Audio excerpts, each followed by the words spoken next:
আজ চৈত্র মাসের প্রথম সোমবার।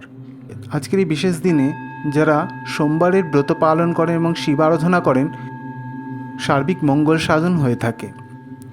আজকের এই বিশেষ দিনে যদি শিব আরাধনা বা ব্রত পালন নাও করতে পারেন, তাহলে ভগবানের উদ্দেশ্যে একটি ঘৃতপ্রদীপ প্রজ্বলন করে সম্পূর্ণ ব্রত কথাটি শ্রবণ করুন। শ্রবণ করলেও এই ব্রতের বহু অংশের ফল আপনারা লাভ করতে পারবেন।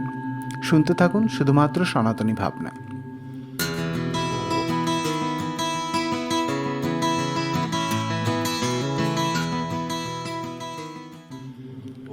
একদা আর্যাবর্তে চিত্রবর্মা নামে এক রাজা বাস করতেন।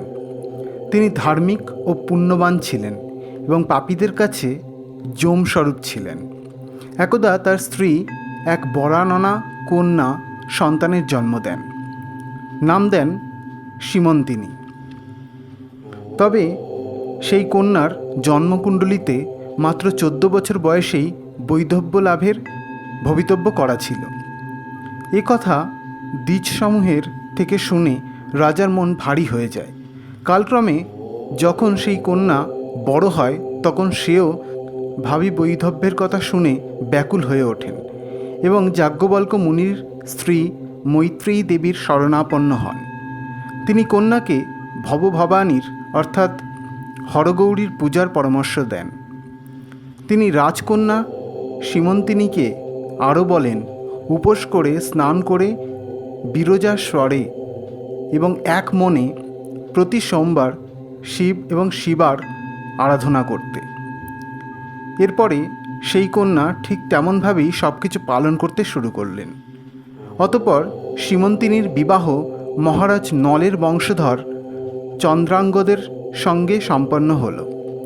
এরপর একদিন ভবিতব্য অনুযায়ী দৈববশত কালিন্দী নদীতে নৌকাডুবিতে চন্দ্রাঙ্গদ জলে তলিয়ে যান। সতী সীমন্তিনী এত কিছুর পরেও সোমবার ব্রত পরিত্যাগ করেননি। এভাবে 3 বছর কেটে গেল। অন্যদিকে চন্দ্রাঙ্গদের বৃদ্ধ পিতা ইন্দ্রসেন শত্রুদের আক্রমণের ফলে সিংহাসনচ্যুত এবং কারারুদ্ধ হন। এরপরে শুরু হয় আসল ঘটনা। জলে নিমজ্জিত হয়ে রাজপুত্রের মৃত্যু হয়নি, বরং সে চলে যায় পাতাল দেশের নাগলোকের দিকে। এরপর তাকে নাগকন্যারা নিয়ে যায় নাগরাজ তক্ষকের কাছে।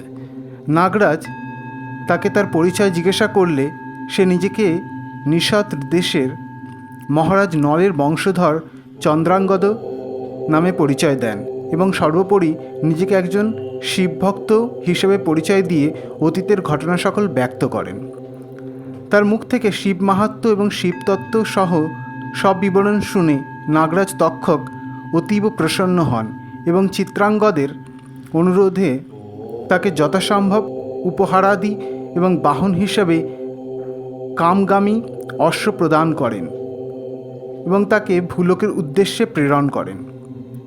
ভূলোকে এসে চিত্রাঙ্গদ প্রথমেই নদীর তটে স্নান করতে আসা শোককাতর মলিন চেহারাধারী তার স্ত্রী সীমন্তিনীকে দেখতে পান, কিন্তু নিজ পত্নীকে এই অবস্থায় দেখে তিনি চিনতে পারেননি এবং তিনি সেই কন্যার পরিচয় জিজ্ঞাসা করেন।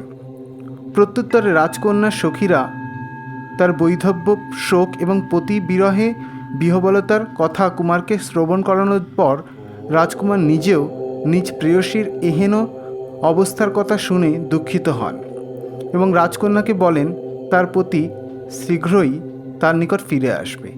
এ কথা বলে তিনি নিজের রাজ্যে পৌঁছে নিজ মাতা পিতা এবং মাতৃভূমিকে শত্রুর হাত থেকে মুক্ত করতে অতি সত্বর গমন করেন।